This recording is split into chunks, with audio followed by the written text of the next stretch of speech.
So hello everyone, and thank you for joining us today for this collective launch of the report Gates to a Global Empire. My name is Ruchi Shroff and I work with Navdanya International. We are based in Italy and we've been working for almost a decade now to expose and resist the corporate takeover of our seed, food and agricultural systems and interconnect this complexity of consequences and crises that the industrial agricultural model has created. There's a lot of buzz today about the much needed transformation of the dominant food system model seen as the root of the multiple crises we face. While on one hand, we have movements, small farmers, seed savers, indigenous and local communities, co-creating and working in harmony with nature and demonstrating biodiversity-based agroecology as the only viable solution. On the other hand, we have entities pushing the continuation of the industrial agricultural model and its next digital iteration in the form of farms managed through artificial intelligence, fake foods such as lab-grown meat, biofortification, gene drives, digital sequencing of genetic information, and being touted as this new, smart, and innovative solutions to the multiple crises we face. But in actuality, these solutions are no such thing, and in the end up pushing us towards a further iteration of the industrial agricultural system, which brought these crises in the first place. And embodying and actively supporting these false solutions is the philanthrocapitalism Bill Gates, one of the two wealthiest people on the planet, now seen as this coy, generous, impatient optimist looking to put his money to use helping the world's poor. But before this full PR makeover and after multiple antitrust lawsuits, Gates held the reputation of a ruthless tech giant out to strong-arm collaborators, squash competitors, and clear the way for the monopolistic Microsoft empire. And this strategy is now being imposed, to influence the global development agenda to align with his very specific interests and imposing a consensus by directly influencing all actors of the global development juggernaut, including international institutions, universities, research centers, corporations, and states, and imposing this techno-solutionism that any problem can and should only be solved through technology and the rules of the private market. To help us pierce through this thick PR fog around the Bill and Melinda Gates Foundation and expose the pattern of this ruthless consolidation of the development agenda and program, we are very fortunate to have with us the authors of the various contributions and articles that we have published in this collective report, and I'm honored to welcome and introduce them today.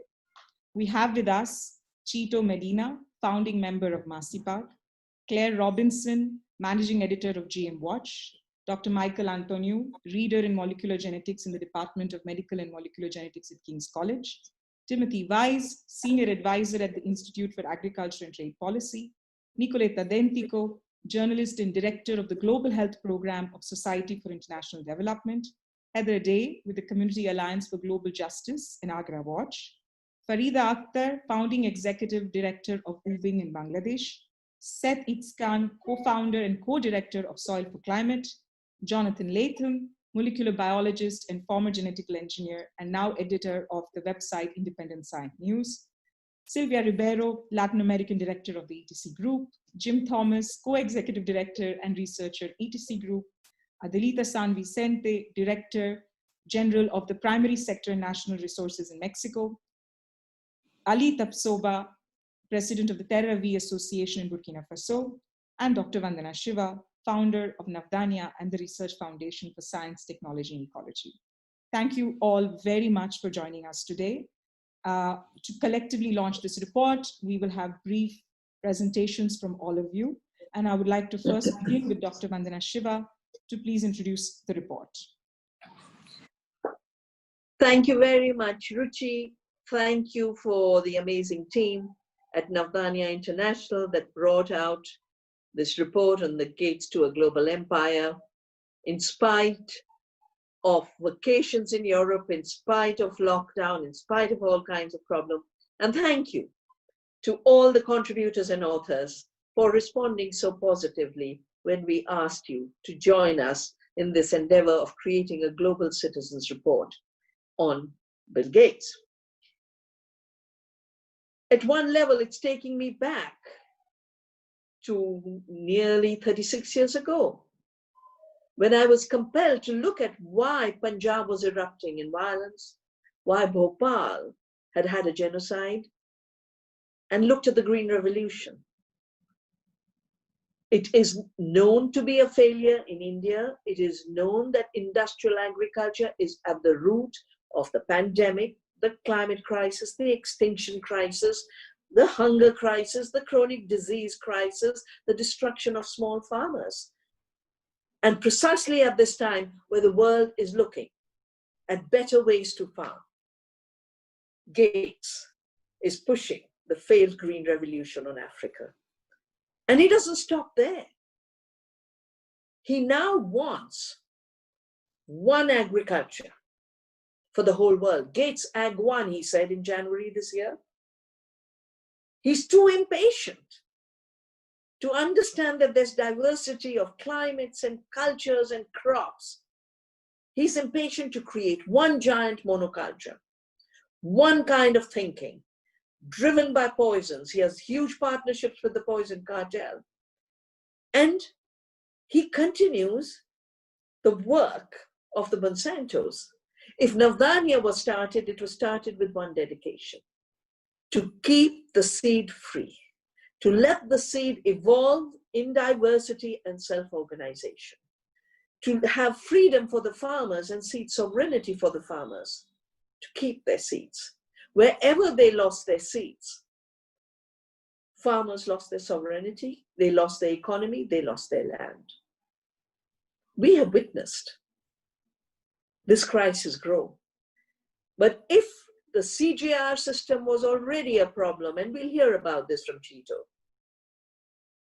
Bill Gates taking over the consultative group on international agriculture research created by the World Bank system, which took all the seeds of the peasants. Now Bill Gates controls it.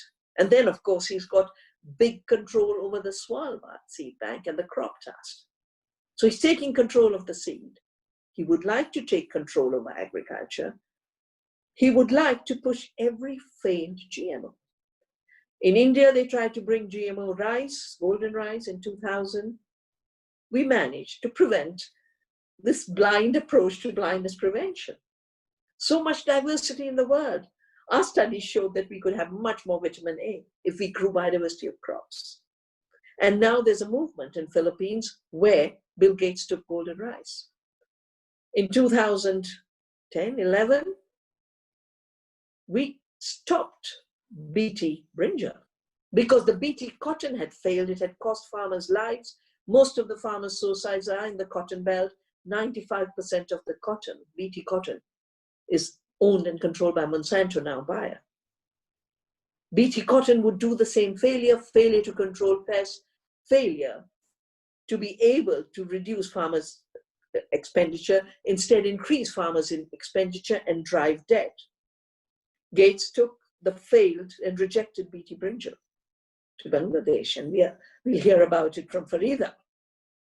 And if the work of Navdanya began to defend the seed freedom by saying seed is not a machine, it's not invented by the Monsantos and Bayers, but it is not invented by Gates either. Life self-organization and complexity is not a trivial word program of cut and paste. We'll hear about this from two amazing people, Michael Anthony and Claire Robinson, who've talked about gene editing. But gene editing, while pretending to be a reliable technology, is really about patenting and continuing the Monsanto enterprise of patents on life. And that is why the push by Gates on digital genomic mapping to subvert the international treaties, the Convention on Biological Diversity and its Nagoya Protocol. We'll hear about that subversion from Adelita.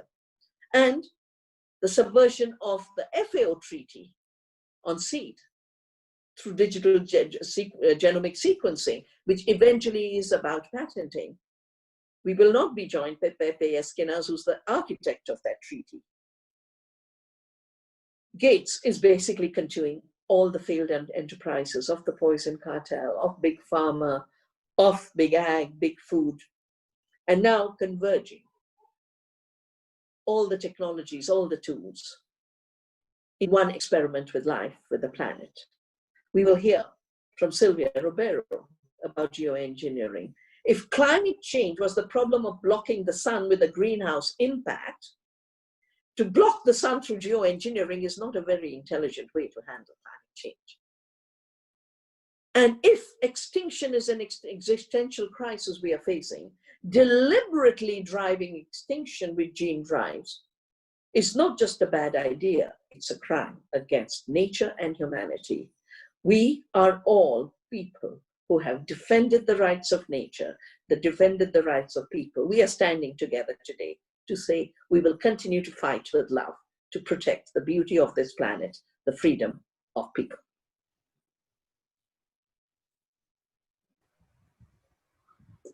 Thank you very much, Dr. Shiva, for your presentation and remarks. I now invite Chito Medina to take us over the attempt and of the corporate hijack of rice science by the BMG Foundation and ERI. Thank you, Ruchi, and thank you for Navdanya International for initiating this very important activity about the corporate control of science by Bill Gates. I am from the Philippines, and the International Rice Research Institute is in the Philippines.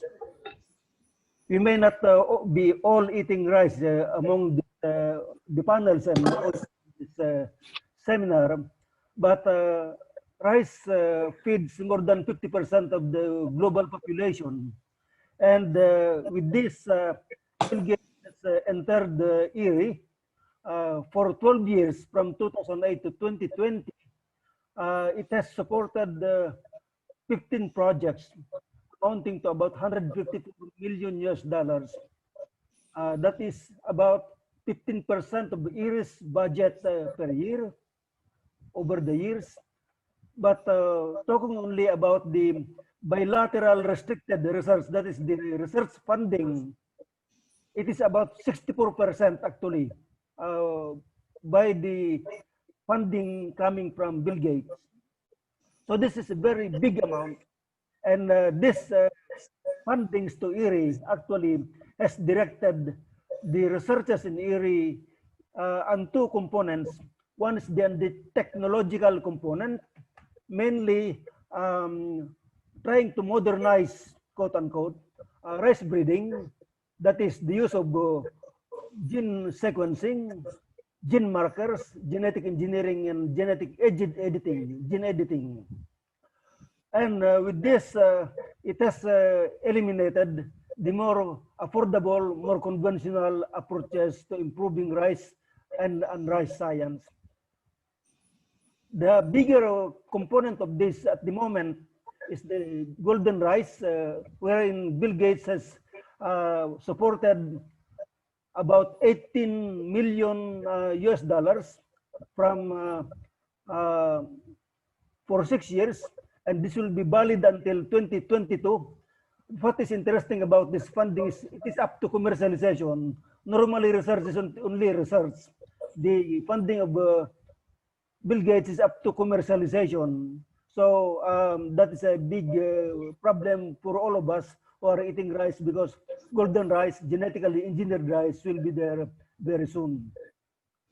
The second component of the support of Bill Gates into ERI is the consolidation of national agriculture research and extension stations. That's the national research stations. That is into a partnership, into an alliance, so that he can consolidate, diffuse, and homogenize rice science and farming among all of these countries that are doing rice research. So with these activities, to summarize, Bill Gates has consolidated the technological approaches into his own wishes and perspective, and has organized and consolidated all these national research institutions doing about research into pursue what he wishes to do. And so I said that Bill Gates has hijacked agricultural science and rise into corporate science for his own control. Too eerie at this point in time, but it has been spreading through national research stations.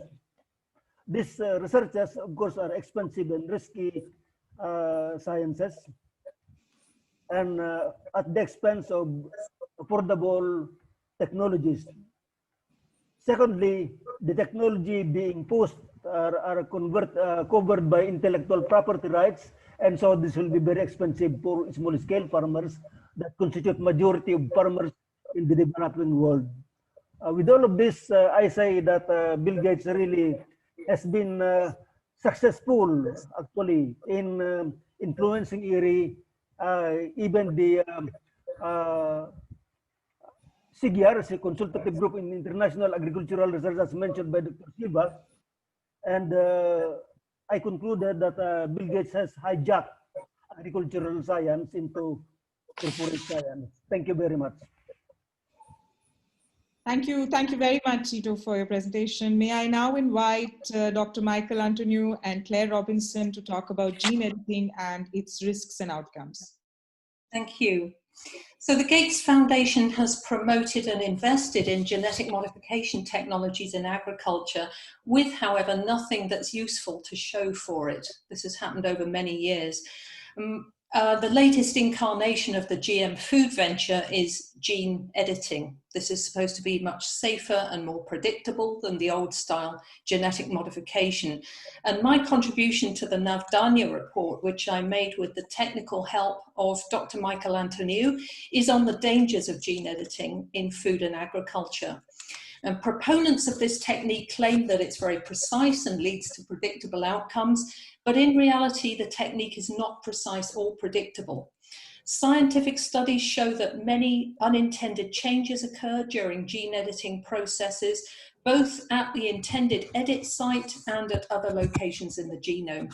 And the worry is that with regard to gene edited plants, these genetic changes could lead to changes in gene function, altered plant biochemistry, including the production of new toxins and allergens. And at that point, I'd like to hand over to Dr. Antoniou, who will say more. Thank you, Claire. It is a great honor for Claire and I, obviously, to have contributed to this timely and groundbreaking report that highlights the flaws in the whole concept of that the Gates Foundation is promoting in an agricultural sphere.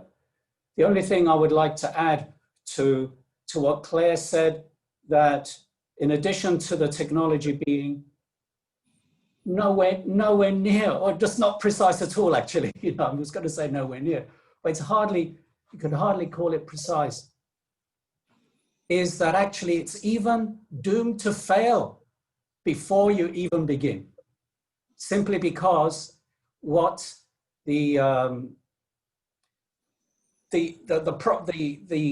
characteristics of a plant, of any organism, are there because of the functioning of the whole genome. The totality of the genes are working as a network and interconnected, balanced functioning. And this is what gives rise to the characteristics of a plant.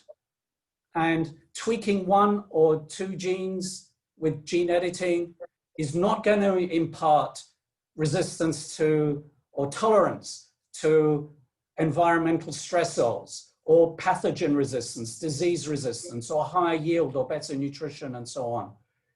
This because these complex traits, as they're called, have at their basis the functioning, balanced functioning of all of the genes of the organism as a whole, a holistic system. Therefore, and this is the latest, this is the fact. What I'm saying to you here is not fantasy. This is the very latest understanding of genomics, of how genomes, whole gene systems work. And this is being completely ignored by those who push for gene editing, who are going to just tweak a few genes and think they will have these super miracle crops that are going to solve all the problems of the world's agriculture. This is just pure fantasy. They're going, the writing is already there to say they will fail because it's based on completely flawed concepts. So it's a complete waste of time. It's a complete waste of money. It's a complete waste of energy. These resources should be channeled to appropriate, holistic approaches to crop development within a holistic system of agriculture. And so this again was where Gates is backing the wrong horse again, rather than back natural breeding programs that maintain the integrity of the organism and can bring about the introduction of desirable complex traits into the plant. And within an agroecological system of agriculture, rather than backing that, he's backing something that is doomed to fail. Thank you very much. Thank you very much, Dr. Antonio and Claire, for your most important insight, especially on how Gates keeps backing all the wrong causes, and in fact keeps bringing us back into these failed technologies that we've seen again and again. May I now invite Adelita San Vicente and Aide Martinez, who is also the Director of Regulations of Biosafety, Biodiversity, and Genetic Resources, to speak about the digital sequence information. Adelita, are you there? I'm here. Thank you very much, Ruchi. I'm very pleasure to be with you, with the whole team of this report. I'm very grateful of you, and I'm so sorry because I don't have a speech to tell, but I have to tell you that we are working a lot now in the Ministry of Environment. Now I am the focal point of Nagoya Protocol, and we are very that we talk in the little report that we apport. That we are working with the digital sequence because there are a lot of pressure in many teams, international teams. Then I'm so sorry for my English and to not have a speech, a special speech, but I'm so glad to be with you and be part of this report. Thank you very much from Mexico. All our love, our corn, and the honor to be in this team. Thank you very much. Thank you, Adelita. Is Aide joining us too? Yes, Aide is with me. Here. It's an honor to stay with you. Today is very important to talk about this topic about the digital sequence. I think that it's important to put the topic in CBD because there are a million sequences in databases that the people to access the database and to this sequence without the elemental puts Nagoya Protocol, and it's a pleasure to see you. Nice to meet you by the.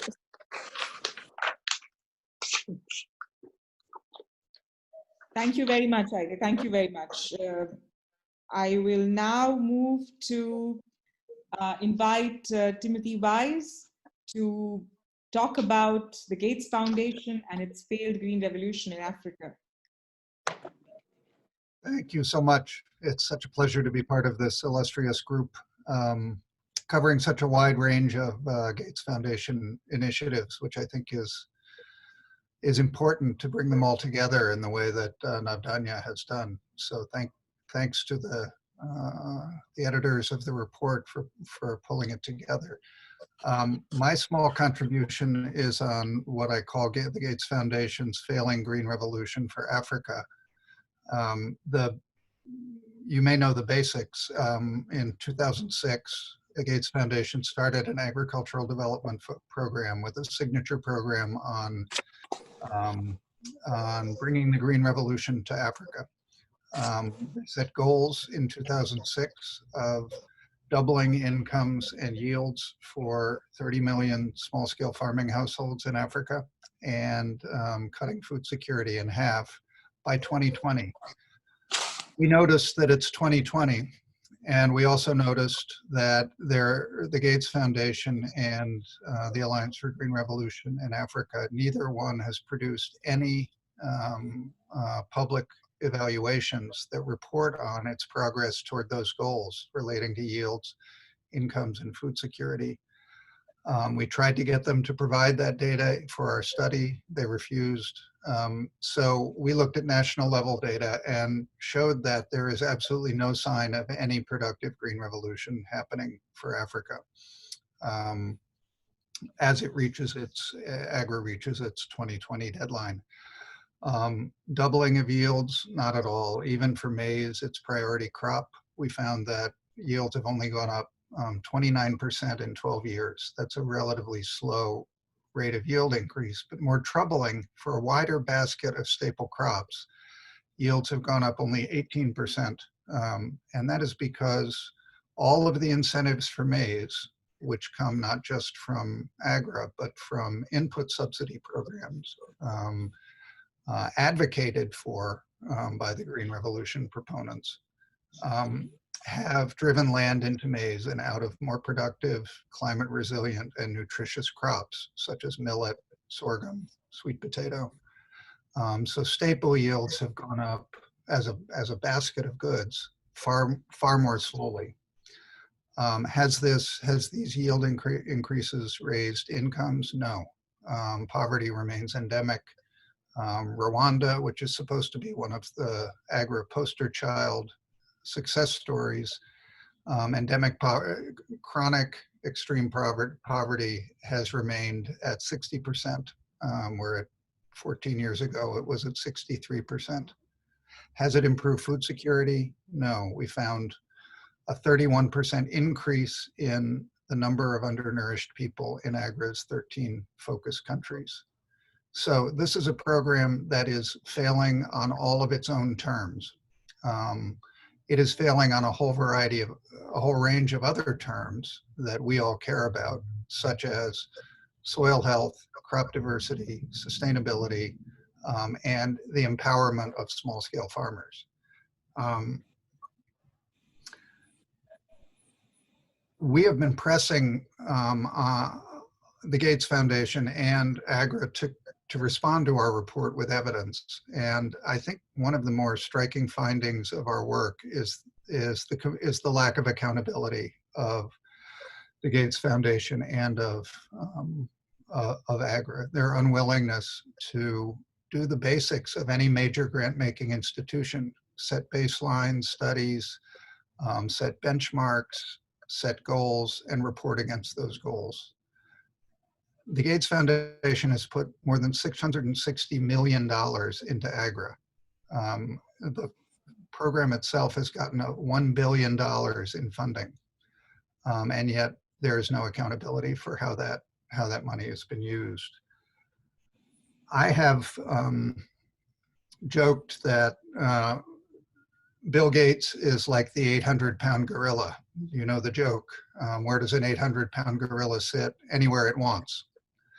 The Gates Foundation sits anywhere it wants, using its money to leverage a seat at the table, and then uses that seat to convince everyone else, all the other policymakers and governments, of what they should do.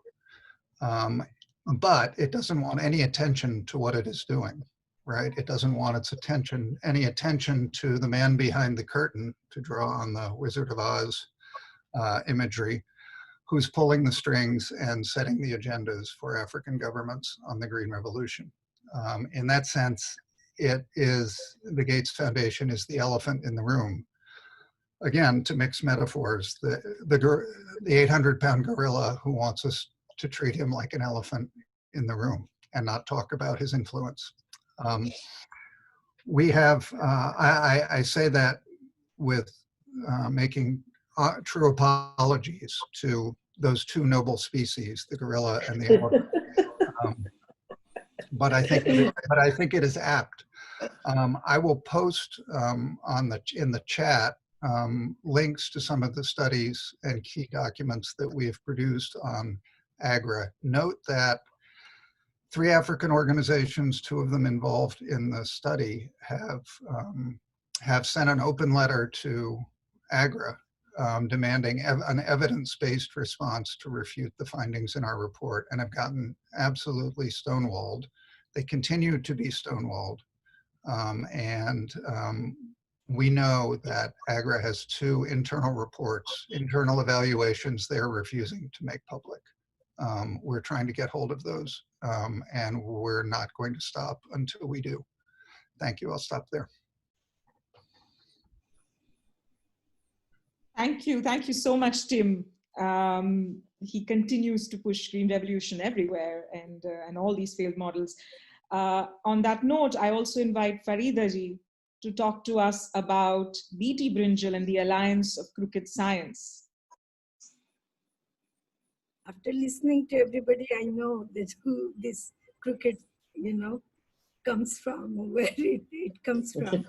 I really thank you very much, and congratulate you for bringing out this amazing report and to be with this amazing group of people who have worked so hard. So thank you very much. In Bangladesh, we don't have any, we did not ask for this BT brinjal. We have so many varieties of brinjals in our country with lovely names and lovely ways of producing, cultivating, eating. And yet in our country, it is a shame that we have to have this BT brinjal. And that came particularly because after they failed in the Philippines and in India to get the approval, Monsanto and Mexico got really desperate to get an approval. They needed an approval for this crop. And at that time in 2013, our political situation was very unstable. There was a lot of fight going on between the government and the opposition. And that was the right time for them to get the approval.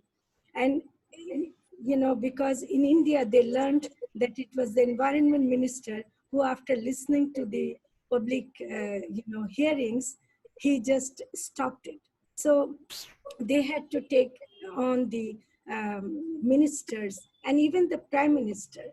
So when we were going to protest against BT brinjal approval and seed distribution, we found that when the farmers were actually not successful in cultivating the brinjal, and it was really not growing, or the fruits were not coming, so there were a lot of problems, and the farmers, once they took it, they were not willing to take it again. So it was imposed on them. But at that time, we found that it was Cornell University behind who was pushing it from the beginning in 2005, when the research was going on. Although apparently everybody sees that it is Bangladesh Agricultural Research Institution, that is our one of the national gene banks, who is doing it, but that was just in the front. So from 2005, it was the Cornell University, and then when it was failing, we found Cornell Alliance of Science, which is based in Cornell University and also funded by Bill Gates, $5.6 million,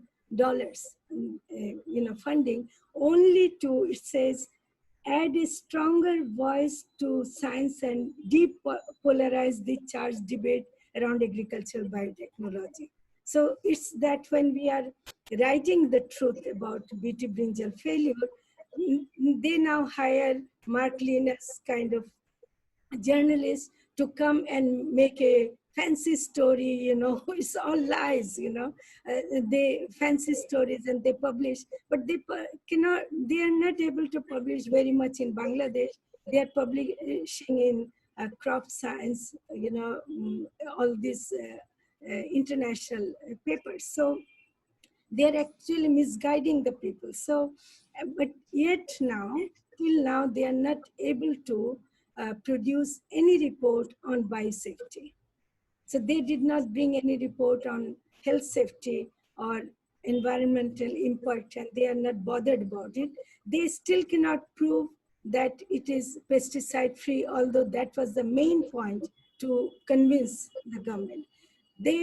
Cornell University, just gives a honorary degree to our prime minister, saying that she is helping BT Brinjal. So this is the strategy they are taking. So they are not doing any science here. They are just trying to manipulate the information. They are trying to manipulate our politicians, and they are trying to impose on people. So this is what we have been fighting against. We now don't have to fight on the scientific grounds. We are fighting against their lies, where they are not able to say that it is pesticide free. Even their own reports are showing that it is 51% less use of pesticides, which is also not very true. So, but in the report, as we said, that it is the crooked Alliance for Crooked Science and Corporate Lies. I think Bill Gates is really building on the lies and the crooked science, but we should not allow that. And I think this report will really expose these lies, and we will be able to fight against it. Thank you very much.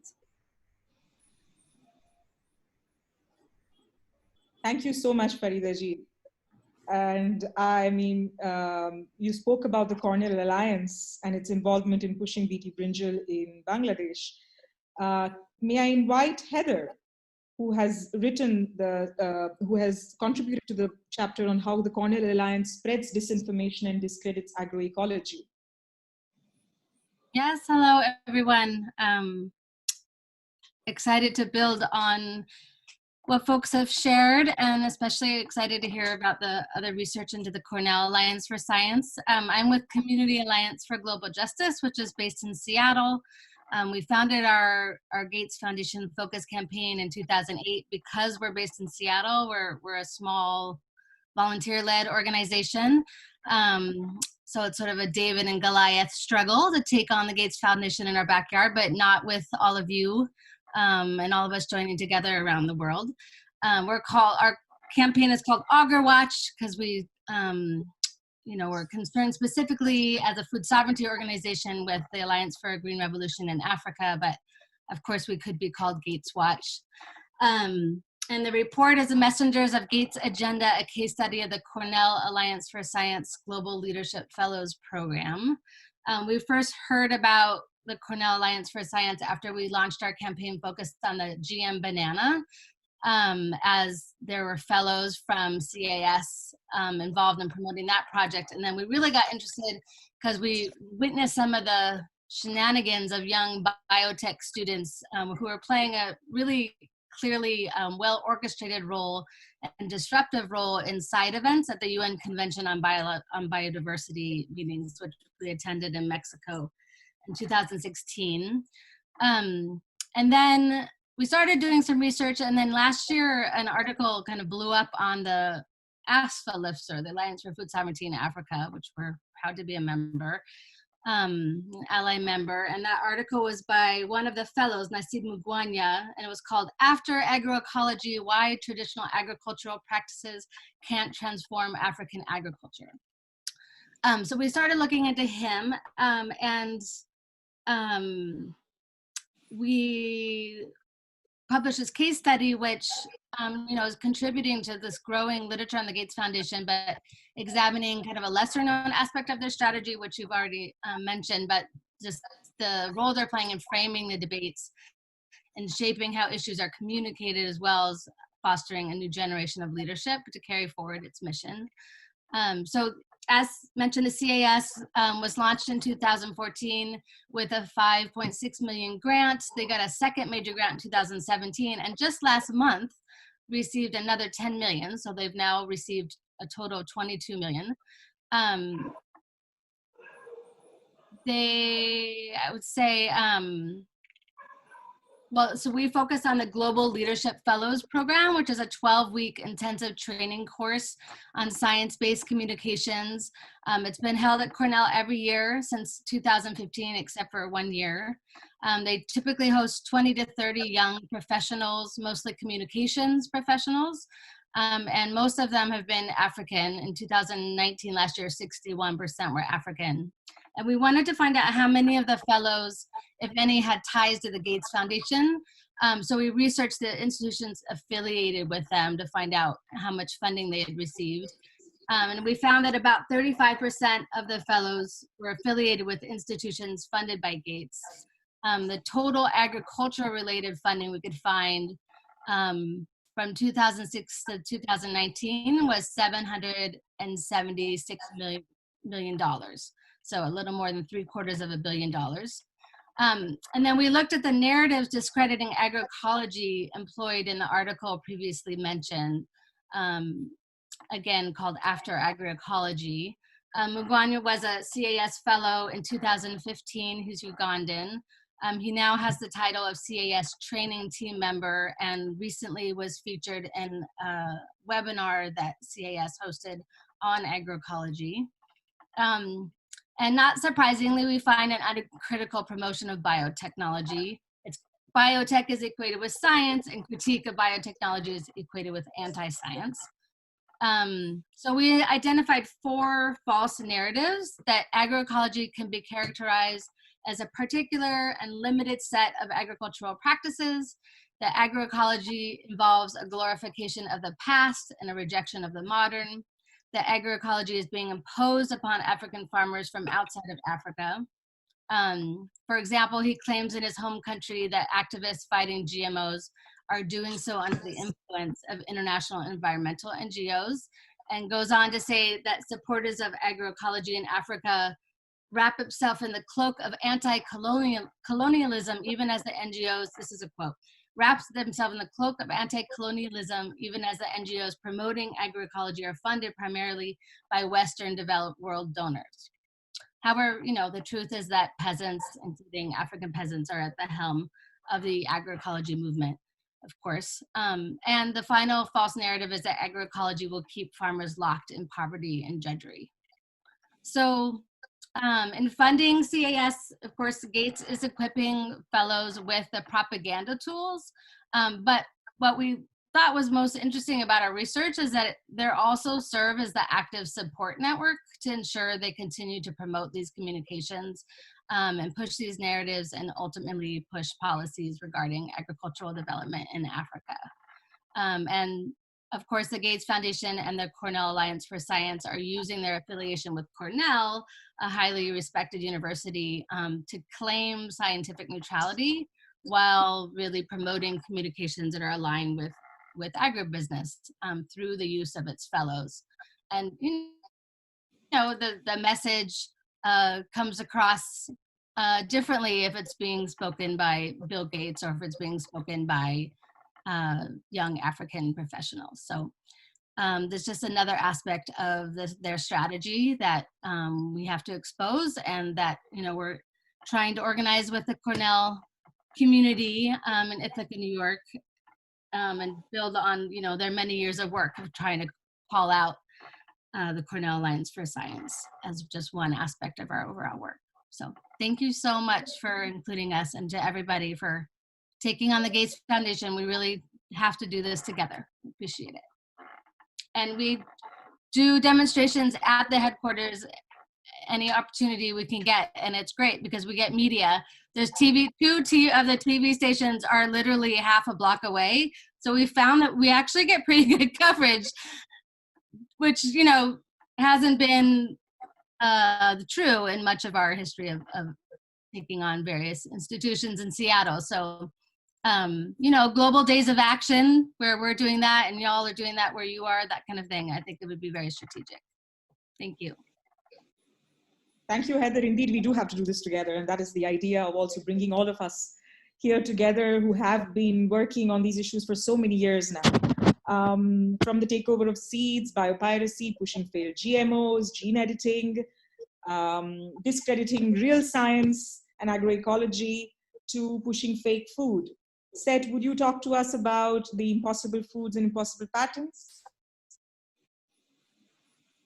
Hi, Ruchi and colleagues. Yes, I would love to. I'm going to do a very brief PowerPoint presentation. And I trust that you now see the slide. Can you confirm for me that you do? No. No, Elisa, can you give me a second? Okay, it should be. Is it that we are, no, I think you'll have to share a screen with us. Seth. The screen sharing is allowed for panelists. Share screen. Yep. Microsoft PowerPoint. Now we see it. Okay, great. Thank you. Well, first of all, let me say unequivocally, it is an honor to be part of this wonderful collection of scholars and activists standing for the healthy regenerative future. And a shout out to my colleague, Tim Weiss at Tufts University. I'm glad to see Tufts is not corrupted by the Bill Gates clan yet, and won't be. Thank you. And I also want to say that I first read Vandana Shiva's book, Biopiracy, 20 years ago. And it got me thinking about this. And so I never imagined I would be part of a panel with her. And so thank you very much, Vandana, for your work in the world.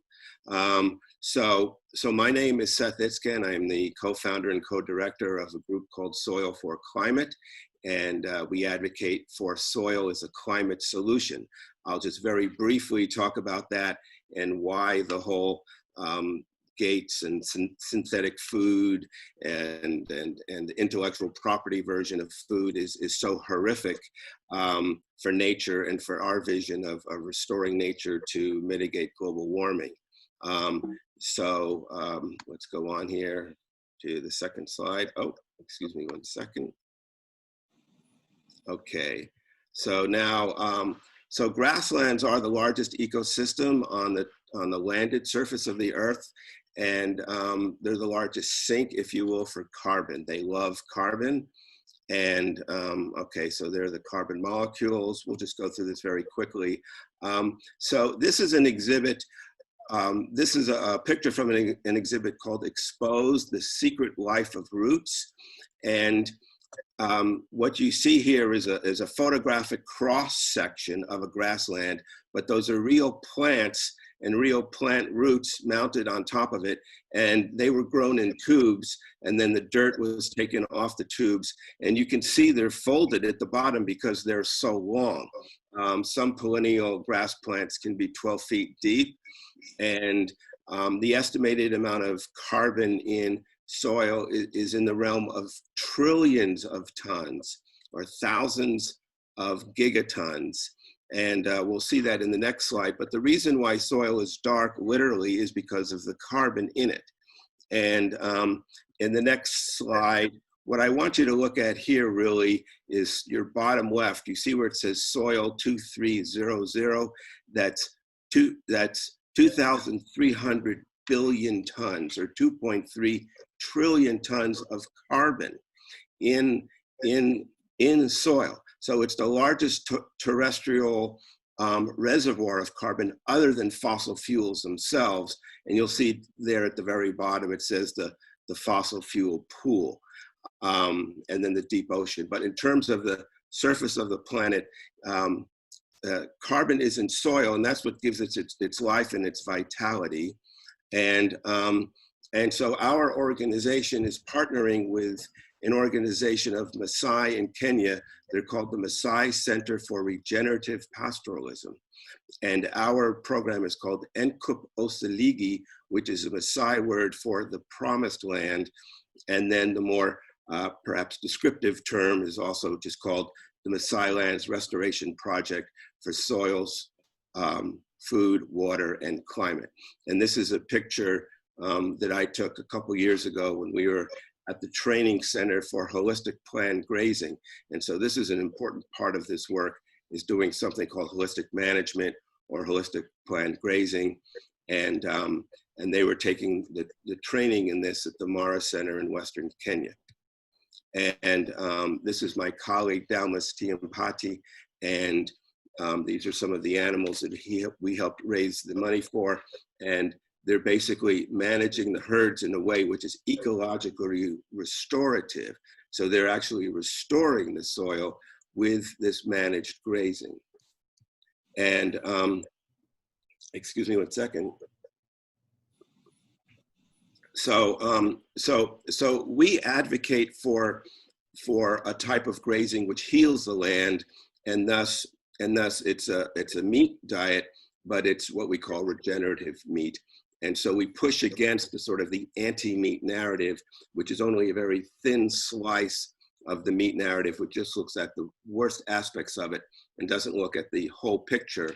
And so I wrote this essay called Software to Swallow. Impossible Foods Should Be Called Impossible Patents. And then the subtitle is Intellectual Property Model of Food Maintains Harmful Reliance on GMO Grains, Detracts from Regenerative Agriculture, Hastens Soil Loss.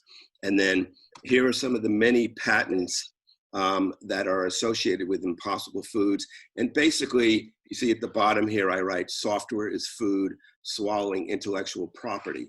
Basically, this is just an extension of the software model of the intellectual property of codes, sequences of instructions into the food sector.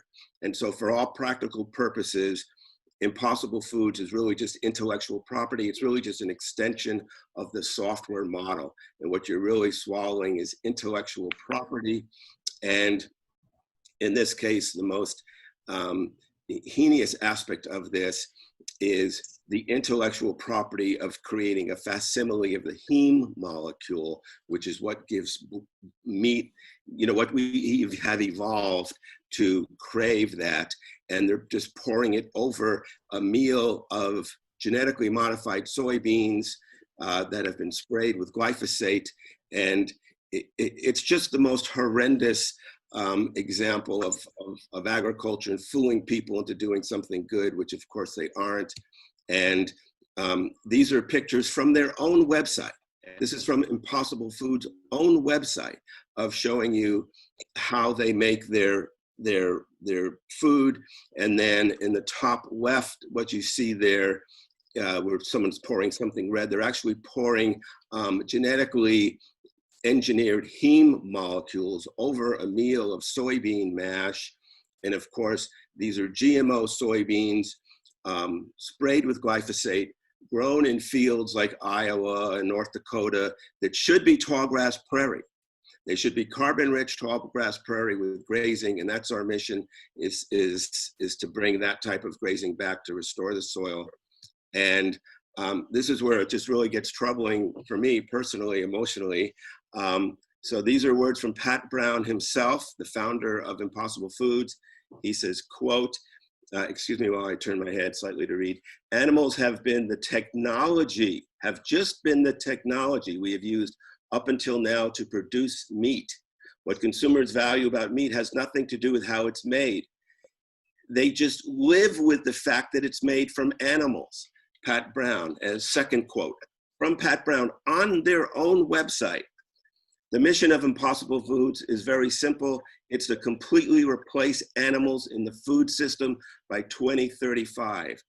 Restate, it's to completely replace animals in the food system by 2035, 15 years from now. Pat Brown, right on his own website. Look at what I have there. These are my words underneath. This is cultural genocide of pastoral people. Cultural genocide. And I made this post, which I put on their Twitter page. The word is Ole Seti. Ole Seti. It means goodbye in the Maasai language. And then underneath, I say there's no place for intellectual property imperialism in the regenerative food future. And guess what? I've been banned from the Impossible Foods Twitter account, okay? And I'm proud of that. So because of this tweet, I've been banned on Impossible Foods. So I want you to please follow me on Twitter, find this tweet, and keep retweeting it. Everybody needs to retweet this so that they're not gonna silence me just because they banned me. And so our objective is to enable regenerative grazing for food, water, and climate security on Maasai lands in Kenya. Thank you very much. Thank you very much, Seth. Thank you very much for that presentation. I now invite Nicoletta Dentico to please talk to us about the philanthropic monopoly of Bill and Melinda Gates Foundation and how he's colonizing global health. Thank you, Ruchi.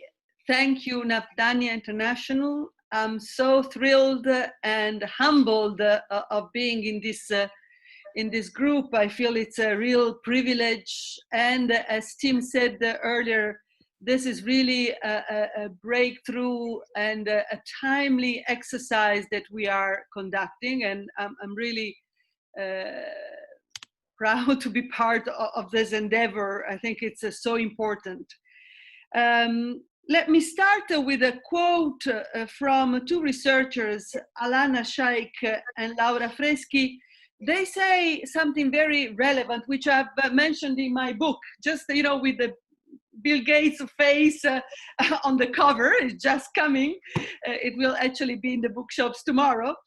They say that we live in a world in which, a quote, in which we can read an article on health or agriculture written by a pen that has been trained through a journalism program. We can read an article on health and agriculture project financed by Gates, written by a pen that has been trained through a journalism program financed by Gates, based on data gathered and analyzed by a scientific team that is financed by Gates. Okay? Is this the world that we want to live in? No, I think this is not the world that we want. I think that rather than being an impatient optimist, Gates is an impatient monopolist, and all the things that Tim and others have earlier said confirm that his philanthropy is the continuation of his entrepreneurial monopoly by other means.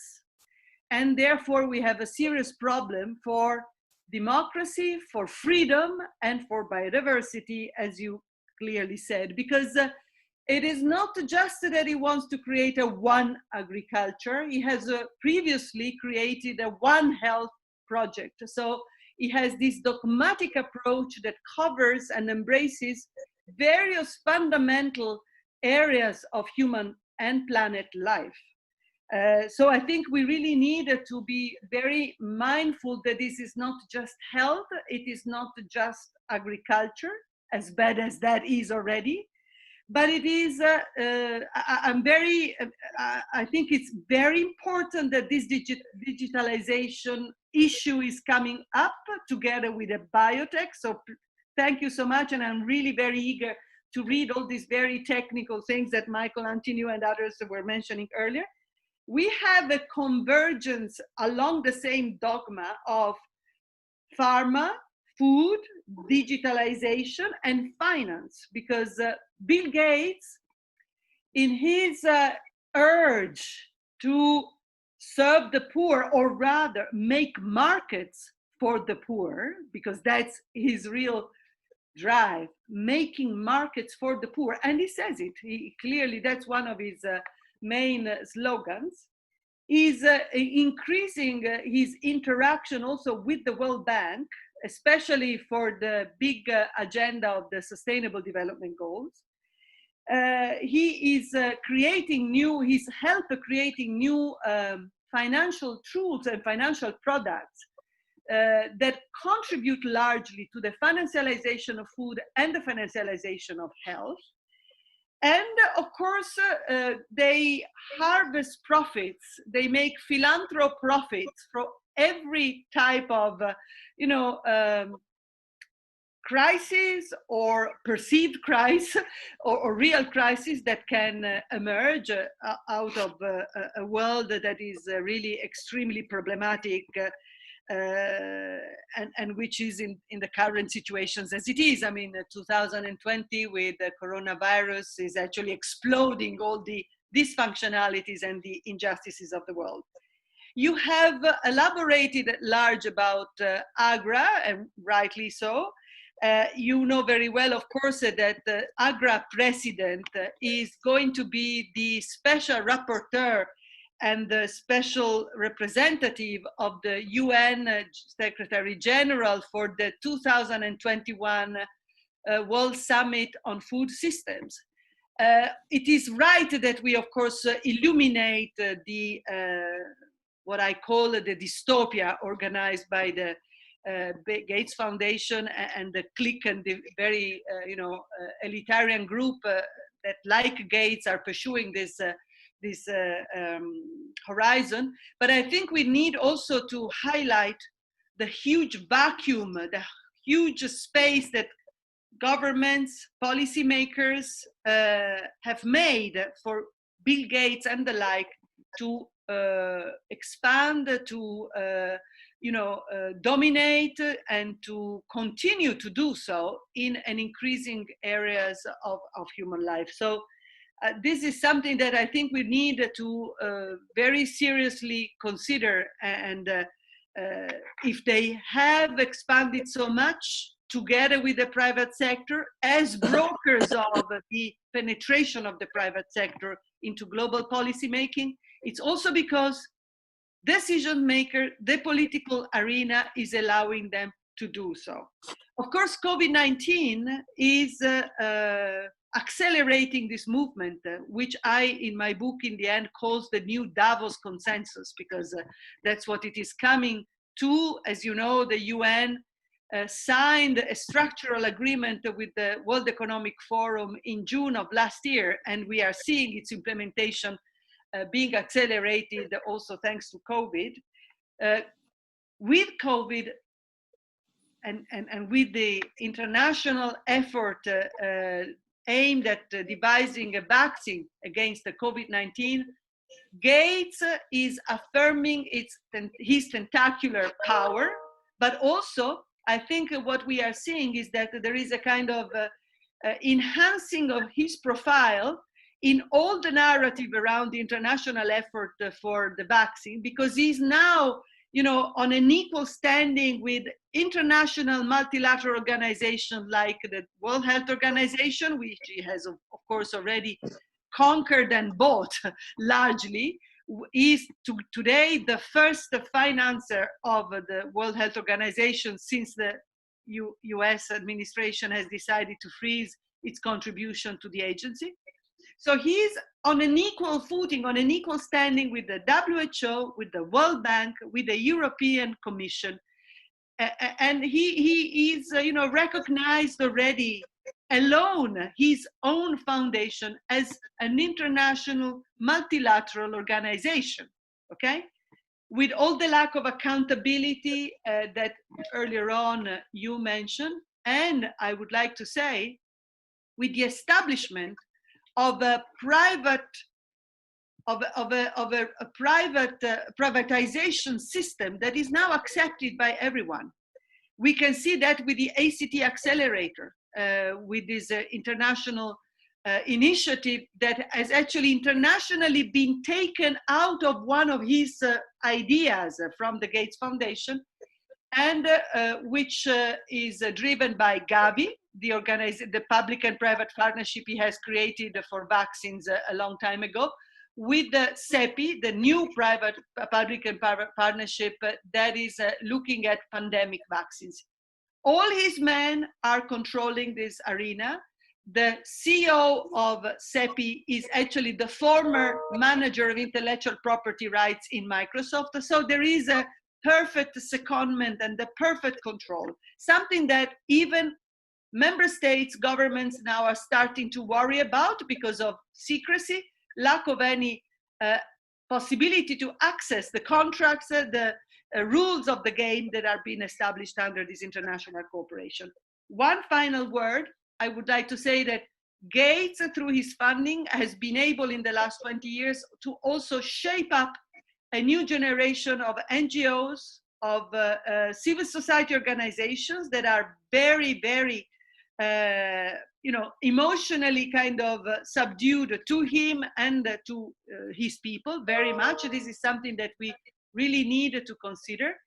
And my last message that is the result of my research, and it goes throughout the agenda that I represented before, so beyond food and health, is that, of course, as you well know, his foundation, like all philanthropic foundations, are heavily, they have very serious fiscal advantages in the US and in all countries, maybe only except Sweden. And therefore, there is something that we needed to consider, and that is the taxpayer support to these foundations. We unknowingly contribute to what they do, to their political agenda, without having a say into this. In the US, Nicoletta, we'll have to finish. start wrapping up. Okay, I will finish. So basically, as taxpayers, we have no say in this, but we contribute financially to what these guys are doing. So we really need to be very mindful and be very, to be monitoring what is going on, the thing, and also, I think, change the scenario. Thank you very much. Thank you so much, Nicoletta. I will move now to geoengineering and how Bill Gates is the sugar daddy of geoengineering. Can I invite Silvia Ribeiro from ETC to please talk about that? Yeah, hi. First of all, I would like to say that we at ETC Group, I am the Latin America director of ETC Group. It's a small research group, and we are really very pleased to be in this collective, and thanks Vandana, which is a longtime friend, and of ETC, and many fights, and Ruchi and all the others in this collective. And we think really that this is an extremely relevant work that we have put together to demystify one of the richest person in the world, the second one, which really has a heavy hand on our health, on our food, and also on our climate. And many people has heard about, you know, the acts of Bill Gates for privatizing seed, for introducing industrial agriculture in Africa, but many of these people has never heard that he is also the main private financier of geoengineering, climate manipulation. This is very coherent with the mentality that he uses on everything. Exactly as Vandana said some years ago, she said this is exactly this engineering mentality, to try to see the whole world as a machine that we can engineer. And the way maybe where he puts this more clearly is about supporting geoengineering. Geoengineering is the climate, is the manipulation of climate. It's in reality a set of theoretical proposals that are not in place, that are not proven to be useful for climate change, but they are not even aimed to address the causes of climate change, because the causes of climate change are related to the fossil fuel industry that is fueling both industrial agriculture and many of the bad things that we are speaking about here. And Gates personally has investments in both, in the research of these techno-fixes to manipulate the climate, but also in projects that are related to fossil fuels. So just to give you the idea is that, you know, geoengineering by geoengineers is usually divided in two sets. One is like removing carbon from the atmosphere once it has been emitted. And the other one is to block the sun to reach theirs. Like Vandana also said once time for me was incredibly inspiring. She said, how can we think about blocking the sun? We need the sun. The sun is part of our life. Well, this is exactly what geoengineering is trying to do. Is to say, instead of going to the causes of climate change, which is emission of greenhouse gases and fossil fuels based industries like industrial agriculture, we can block the sun. In reality, they haven't proved that they can do it, but that doesn't hinder Bill Gates from his pocket, not through the foundation, from his pocket to be the main private financier of geoengineering research. So to give you an example on how this works, he financed the two main well-known promoters and researchers of geoengineering, which is David Keith and Ken Caldeira. And he gave them a bunch of money, millions, several millions, it's not completely clear how many, to fund a fund, which is called Pfizer. And this Pfizer fund is one of the main resources to fund other researchers on geoengineering. So he is financing the main researchers on geoengineering, financing very, very experimental research to do open air experiments. So it's not only about lab research, it's also about how to try to see how they could block the sun by experiments that will be done, for instance, in North America, in indigenous territories, without asking the indigenous people, of course.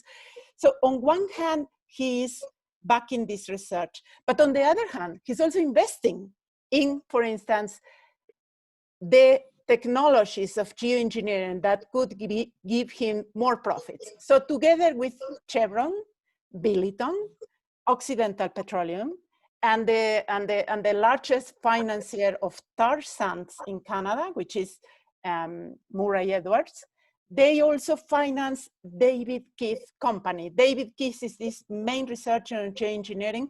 Besides researching on geoengineering, he also has a commercial, a for-profit company, where he told the oil companies some years ago that this will allow them to continue emitting and at the same time make a profit of so-called taking back, sequestering the carbon dioxide from the atmosphere. So this is the kind of business that Bill Gates is financing from his pocket and indirectly also through the foundation. And we invite you to read more on this article, but also to have this picture that, you know, from health to food, to climate, to air, to soil, everywhere, this, which has more money than all the poor people in Africa, Asia, and Latin America, together with just a few more people, 8 people are more people than half of the poor people in the world. They are investing in how to perpetuate the fossil fuel economies. So we need to think about this also, and I invite you to look at this. I will be typing a site, the Geoengineering Monitor, where you can look for more information on this, and also the Hands of Mother Earth Manifesto, which is a manifesto signed by 200 organizations that you are also invited to sign, and that Vandana is also one of the signatories. And thank you very much. Thank you so much, Sylvia. Indeed, from seed, food, agriculture, climate, his hands are everywhere. From there, can I ask Jim Thomas from ETC to talk about how Bill Gates is bringing gene drive extinction technology into the world? Thank you very much, Ruchi, and I echo what Sylvia just said. Thank you, Natanya, for inviting Etc. Group to be part of this very important collective citizens report. I'm just going to present from another example of a case study where the Gates Foundation, Bill Gates, has had significant importance. It's co-written by an amazing Kenyan journalist called Zara Molu, who's one of our colleagues, and I just wanted to acknowledge that. So 4 years ago, Bill Gates stood up on a stage and said that within 2 years he wanted to see the deployment of gene drives. For those who don't know what gene drives are, and he wanted to see that deployment within 2 years, so he would have had it out there 2 years ago. For those who don't know what gene drives are, this is a sort of radical new extreme genetic engineering technology using CRISPR gene editing, which you heard a little bit about, which allows for self-spreading genetically engineered traits. The idea is that you can engineer an organism such that those genetically engineered traits pass on to every single one of its offspring and eventually take over entire populations and entire food webs and entire ecosystems. This is a contagious GMO spreading technology. And mostly it's focused at the moment on spreading extinction and trying to remove certain species and certain traits out of the web of life. Now you can see immediately why this is a highly controversial proposal. The idea that you're going to reorder and re-engineer not just a single organism, but an entire species or the web of life is highly disruptive. It's also really a technology of control. And this is why Bill Gates and those around him are extremely interested in this. The focus of gene drive technology, the public focus has been about health applications, trying to get rid of malaria, for example. But the real interest is in agriculture. If you can spread traits in agriculture, sort of autocatalytically, then that gives tremendous control over biodiversity and over food and over people's cultures. And it's worth also noting that it's a real threat to peace, that in fact one of the largest funders in this area, besides the Bill and Melinda Gates Foundation, is in fact the US military. This is a wonderful way to spread bioweapons. What's obvious as you begin to look at the notion of gene drives and the fight that's happened in the last 4 or 5 years around gene drives is that gene drives are not only something that Bill Gates would like to see out there, they are a creation of the Gates Foundation. The very earliest work on CRISPR gene drives goes back to about 2005, when the Gates Foundation gave $8.5 million to Imperial College to develop CRISPR gene drives. And since then, about the same time, gave similar money at the University of California, Irvine. And in fact, if you look at all the different groups who are doing research on gene drives, many of them, most of them in fact, have links to the Gates Foundation or to allied philanthrocapitalists, such as Tata Foundation, the Open Philanthropy Project, who tend to ally themselves with the Gates Foundation.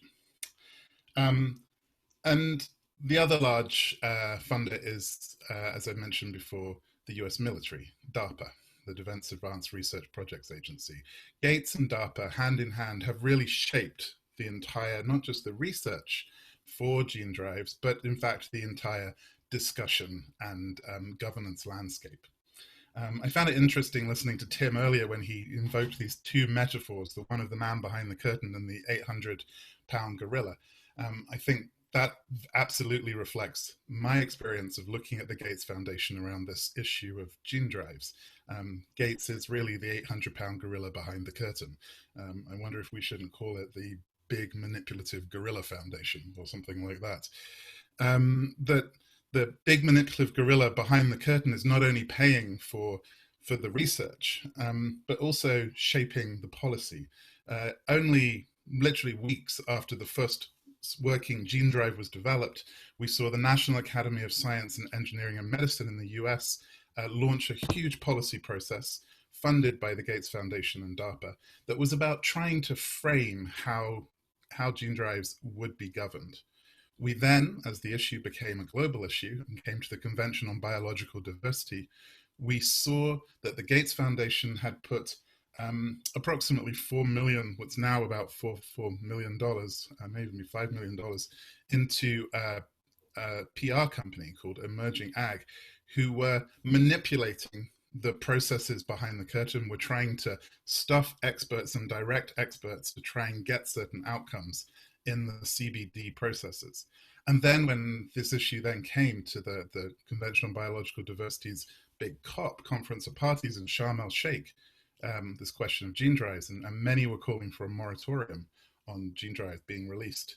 We saw at least 3 different battalions of Gates-funded organizations. We've heard about the Cornell Alliance for Science, they were there. We heard about ABNE, the African Biosafety Network of Experts, which is one of the ways in which the Gates Foundation tries to shape African policy around biotech, had sent many government delegates and changed the position of Africa on biotech around this issue.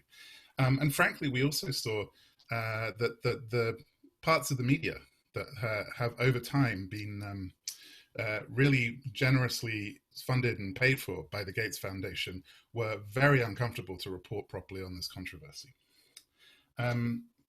So that's to say that in this area of developing a technology that will manipulate life, will destroy food sovereignty, and that really is a massive threat to peace, Gates, the 800-pound gorilla behind the curtain, has effectively controlled the research, the governance discussion, and also the media reporting. I'm going to just stop there. Hopefully the good news, which is that civil society is pushing back and pushing for a moratorium, and on the ground in places like Burkina Faso is saying that they won't have these release of these gene drives. Hopefully Ali Tapsoba will speak to that more effectively than I can.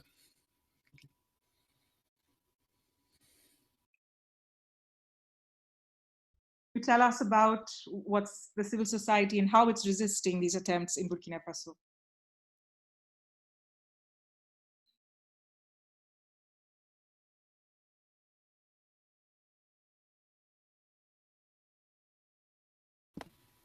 We can't hear you. You'll have to unmute, Ali.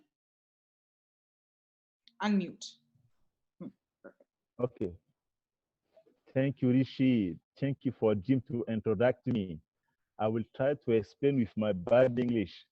I hope people can hear me. Okay. After the failure of beating cotton, we have now beaten mean and GMO mosquito in our country. You ask why Bill Gates like our country. We think he don't like. We want to know why Bill Gates want to destroy Africa to pass in Burkina Faso. Is our question here, because the reason why after the failure of beating cotton, accept now to continue with beating beans and mosquito. Now we can say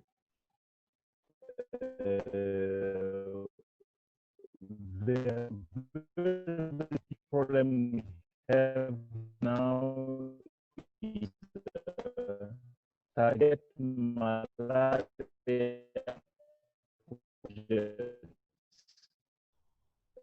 Sorry, Ali, can you hear us?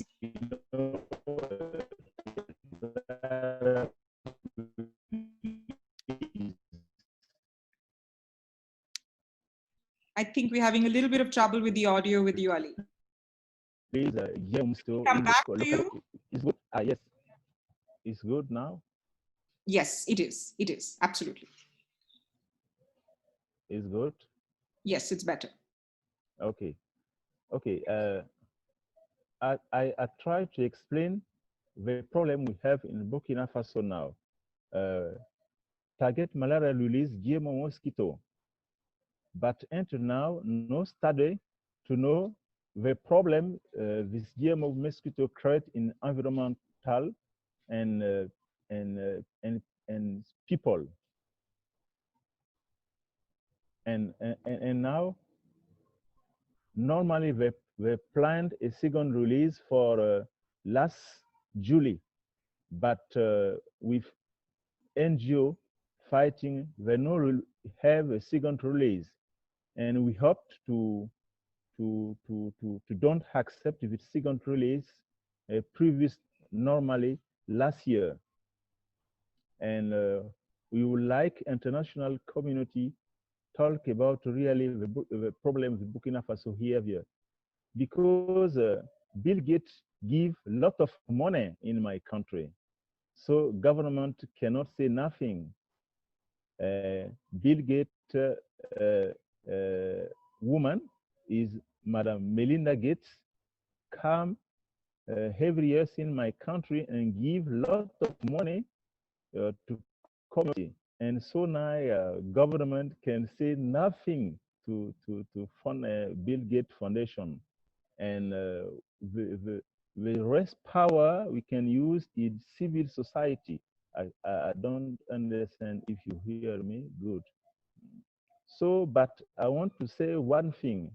We have sure Bill Gates cannot take power here because we know civil society and cultural people cannot accept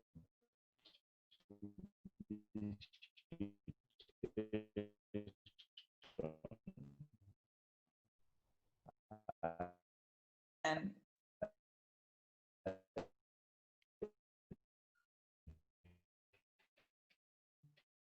I think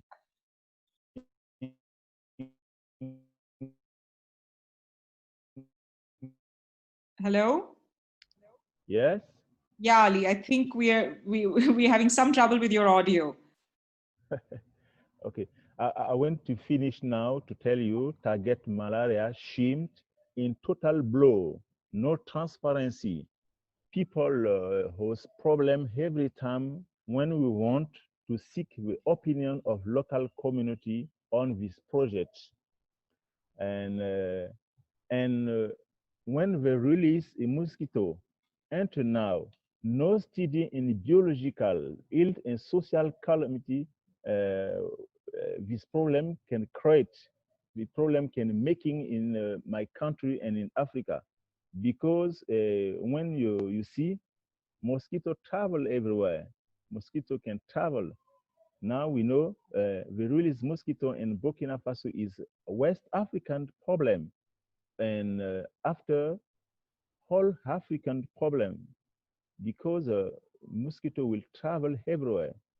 So to finish, I will ask international community to take target malaria. Burkina is very, very, very serious, dangerous, because after Burkina, they want to go to Mali, they want to go to Ghana, they want to go to Tanzania. Thank you very much.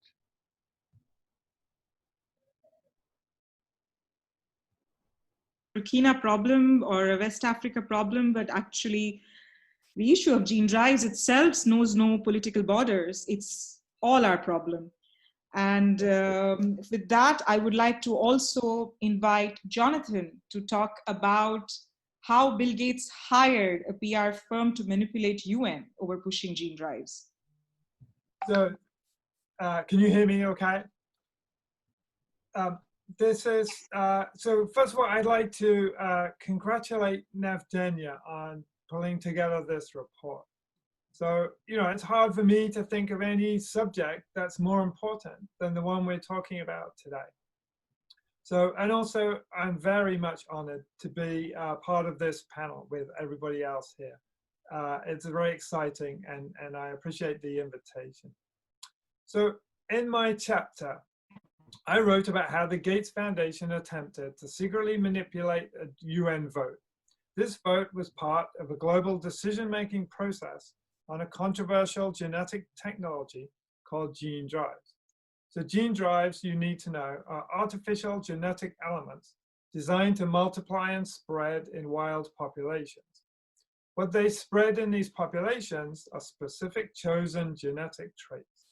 One of the main goals of gene drive research is to develop traits that can send species extinct. That is, they're a type of GMO that is intended to be used in the wild against natural populations, either to genetically alter them, to better meet human needs, or to exterminate them entirely. In my own view, and the view of many people, gene drives are an inherently reckless and very dangerous invention. At the moment, they exist more in theory than practice, but preliminary lab experiments have shown that they may potentially work. A further important thing to understand about gene drives is that virtually all of the money funding their development comes either from the Pentagon, that is the US military, or the Gates Foundation. In 2017, the UN Convention on Biodiversity held a meeting in part to consider a moratorium on gene drives. This moratorium had been proposed by various countries and NGOs and was intended to allow better decisions about the use of gene drives. To help resolve this question, the Convention on Biodiversity organized an expert group and an online consultation involving scientists and other experts from around the world. These experts were supposed to convene in advance of the main meeting and contribute their expertise in an individual capacity. But while the meetings were ongoing, it transpired, thanks to documents released through the Freedom of Information Act, this is the US Freedom of Information Act, that the Gates Foundation had hired a PR company called Emerging Ag to recruit scientists for the various expert groups. This company, PR company, was hired also to coordinate their contributions to the discussions. It provided feedback and gave scientists headlines on, heads up information and alerted them to ongoing discussions. So the goal of this coordination was basically to derail the moratorium and support the use of gene drives, which they ultimately succeeded in doing. So that's all from me, and that pretty much summarizes the chapter that I wrote. But thanks very much. Thank you, Jonathan. Thank you very much. We've tried to give a very quick overview of the depth and the breadth of the interests of the Bill Gates Foundation and the profound implications, not only just on agriculture, food, health, but on our lives. Dr. Shiva, can I ask you to please close the session, provide our concluding remarks, and what do we do next? Unmute.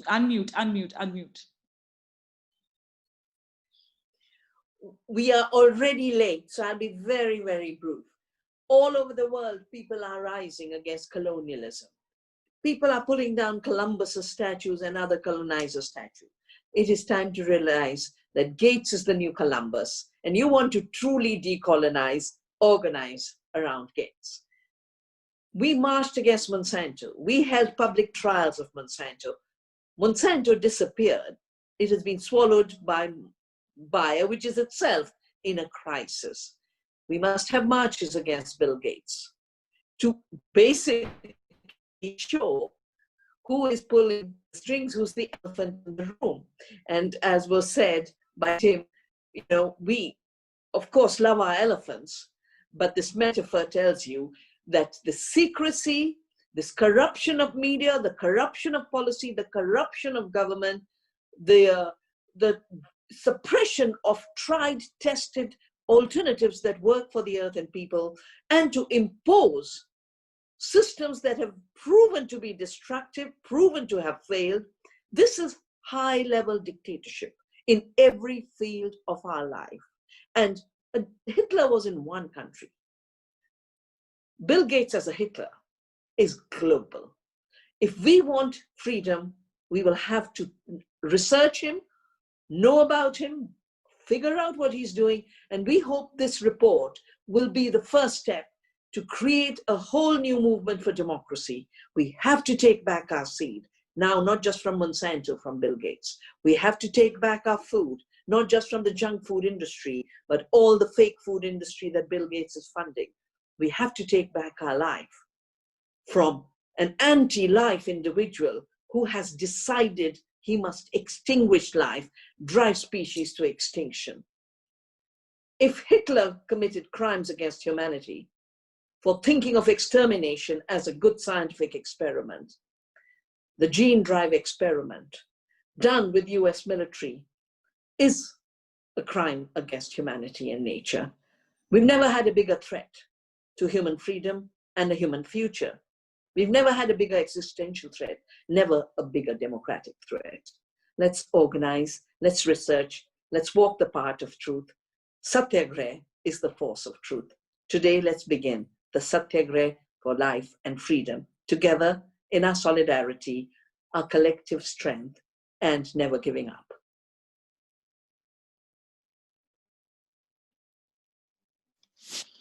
Thank you. And on that note, I thank all of you for joining us today and taking us with this impossible task of explaining everything in 4 to 5 minutes, but there is much more detail in the report. And as we promised, we will do much detailed webinars on all of these issues in the following weeks.